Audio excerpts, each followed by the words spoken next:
Welcome to Friends. At the end of a project, I always say you need to give your bear or whatever you're working on character. And how do you do that? So what I've come across is you can either use hats, you can use hat boxes, you can use purses, muffs, you can use all kinds of different things to incorporate into your ended project. So I'll go over some of them. In particular, let's start with some hats. Now this particular one is just a felt brim little hat that I recycled from a Christmas project, and I made it for penguin that I was working on. And all I did was I did some blanket stitching around the edge to bring the color into the penguin. I did some trim around the edge. I put a yo-yo on the top and a little pom-pom and my signature heart. So I was able to adapt a piece that Christmas ornament into something that I could use for something else. Secondly, as far as hats are concerned, this one in particular, I just finished my little 2-hour bear. And what I did was I made her a hat. I just used a circle, and on one side is just felt. And then I used the teddy bear fabric for the front of the hat and heat and bond in between. I sewed around and then I did the blanket stitching all around the edge. Now, in the actual base of the hat, what I've done is I've taken one of my husband's pill bottle tops and I covered it. I almost like you would a yo-yo, and then gathered the thread to tie it off in the middle. And then what I did was I put a button on it, a little bit of lace around, and then a little scrunchy type of yo-yos for the flowers on her hat. So there we are. Very simple, didn't take me very long, and it just gives that little bear a little bit more character. I have a whole listing of other hats that I've taken pictures of that I'll put into this video. And some of them are quite different, anywhere from making fascinators to cowboy hats, to just, a brim on a hat with some ears coming out of it. Lots of different things. Now, purses is another one that you can use. And even in particular, I had a donkey, and I made the donkey his own saddlebags. So all this is just that piece of the fabric that I used in the initial project. I put a little, these are hair scrunchies for a handle, and then his little bear that sits on the inside, and I incorporated the fabric from the actual donkey to tie it together. And then there's this little bear, and then the hearts, a little heart in the back. So it was something I played around with, and it just adds to the finesse of the project. Another purse that I've done is I did this one in particular for my mom, for her memory bear, and I made it almost like a sort of a hole in the middle. So I'm not sure what they call these, like muff. It's like a muff, and little hankies in the sides, a button, and all it is just a piece of flat material, a square. I put a little bit of ribbon on the sides here, and then I incorporated some really fancy braid, glittery braid for the handle of the muff. Another purse I did was this one. This is made from the sheet of a bedding sheet, sort of a terry bedding sheet. And all I did was I cut out the pattern. I did blanket stitching around. Now what you can do is just go online, and what I did was just Googled in doll purses, doll hats, and that type of thing, and you can come up with all kinds of different things. Little button on here. She's got a little clasp on the inside so you can open the purse. I use my stitching on the handle, and she sits with my little sheep. So that's that one. also things like backpacks. I made this one for Pinocchio. And this backpack even has the little back handles on it.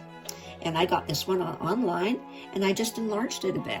Put a tassel on the side, my signature heart, and it sits next to my Pinocchio. Another purse that I did, and this was a Lisa Pay pattern for a purse. And I did this one for one of my bears, and I used, again, you can see the teddy bear fabric on the inside. The little butterflies I made with beads, and also a little bit of blanket stitch in different colors to tie it together. And that just sits on the arm of the bear. So it's kind of cute. Then other purses. This one in particular is a hat box. And she goes along with my French knotted, hand knotted doll. And I thought, being Parisian, I'd give her a little poodle, and this is all French knots on the poodle, a little pom-pom, and then all around signature hearts, and then also on the base, just to finish it off and make it look a little bit more presentable, is just a stitch, blanket stitch around with the felt. And all this is just I think it's margarine container. So very simple to do. Now, some of the other ones I can do, and these are interesting because, again, you're using things from around the house. And one of the ones is taking something like this, bending it in half, and making a purse. This one here is just a yogurt container, and we go through a lot of these, and I'm just going to put a whole bunch out for recycle. I thought, that's interesting. We could make a purse out of that. So what I did was I folded it in half and really scrunched it down. And then you got a base for making a purse. So let me show you one of the purses. This one here, this was the one that I did for my door stopper last month. And what I used was a jar lid like this one, and I folded it in half, and you give it a good squeeze so that it'll stay fairly close. And then what I did was I started on the base in the center, and I just took some roping material and just glued and went around and around and around until it got to the upper edge. And then I just put on a lot of ribbon glued to the inside.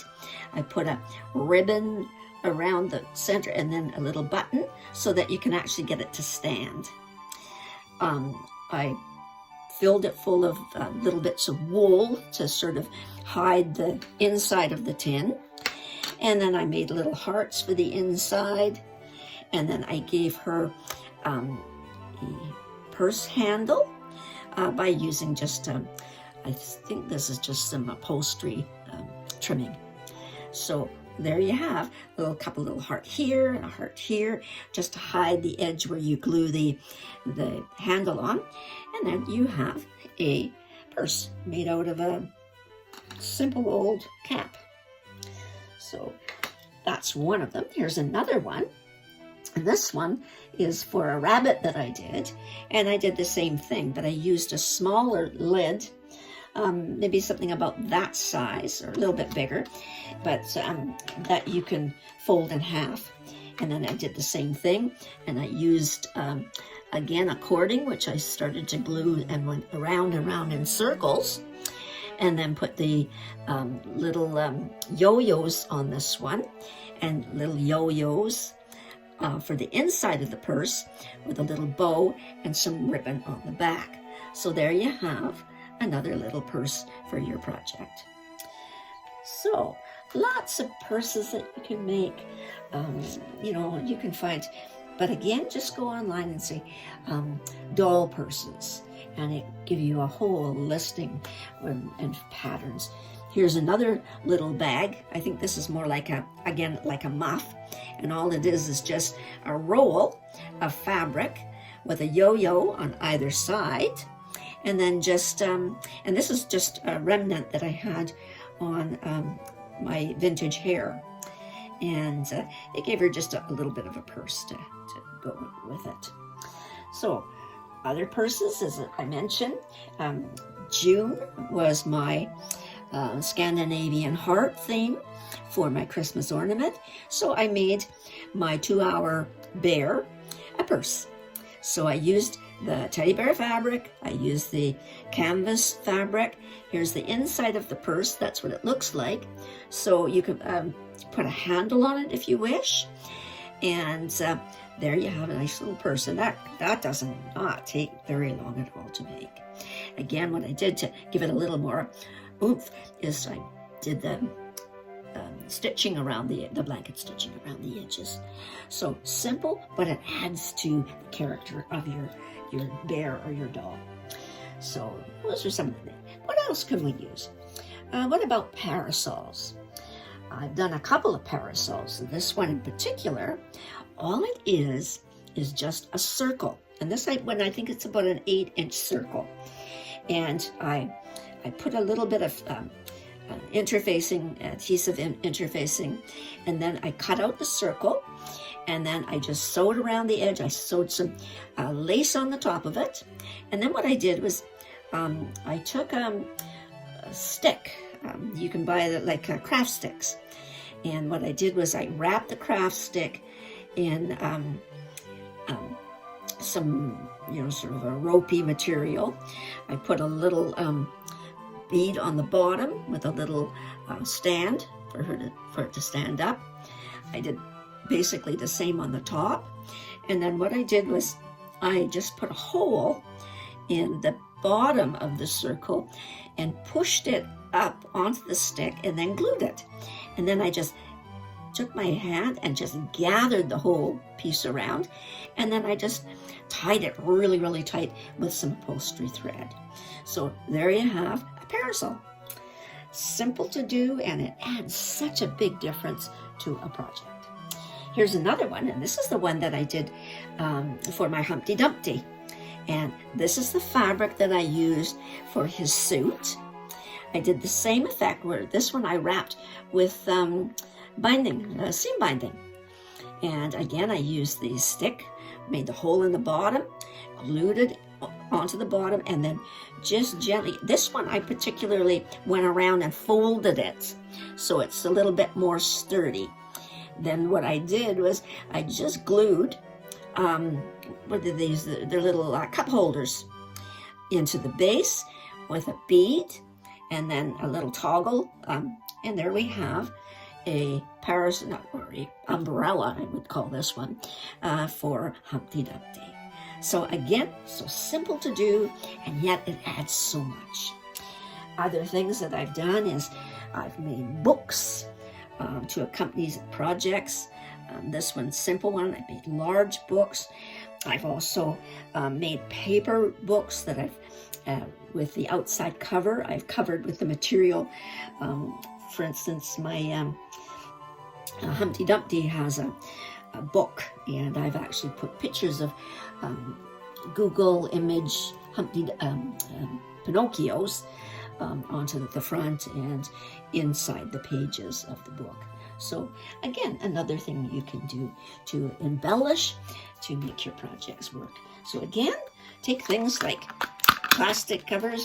Now this one, this one's going to work out really good because you can really get it squished down, and it'll work fine for one of those purses.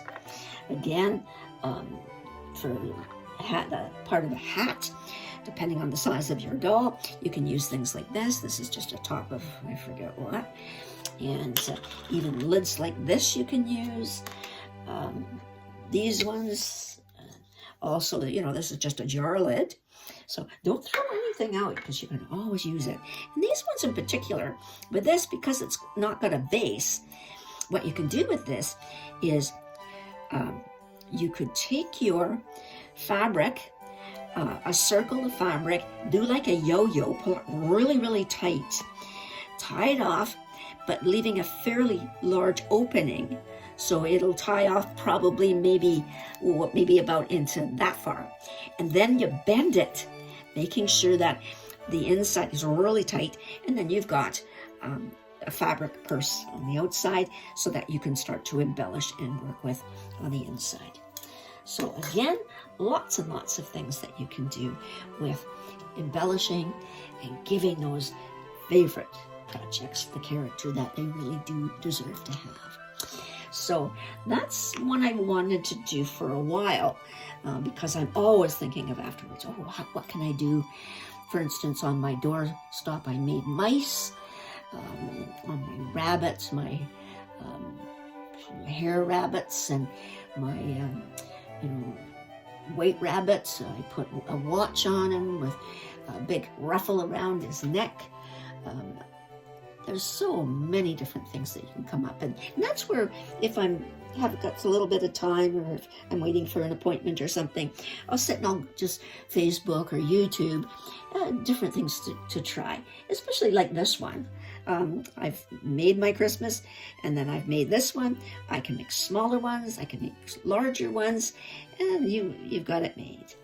Even with the, things like this, with the knapsack, you can make them smaller, you can make them larger. This one I actually enlarged, and I used if you go on my tutorial about how to cover these rings, and I used the fabrics this was the fabric that I used on Pinocchio's shorts, and the buttons and whatnot. Also, I've seen the people making suitcases or valises, and but the sky's the limit. So just a little bit of some of the things that you can use by keeping all these lids instead of throwing them away. And as I say, I do have a recycle drawer that I use for my crafts. And so there you go, little bits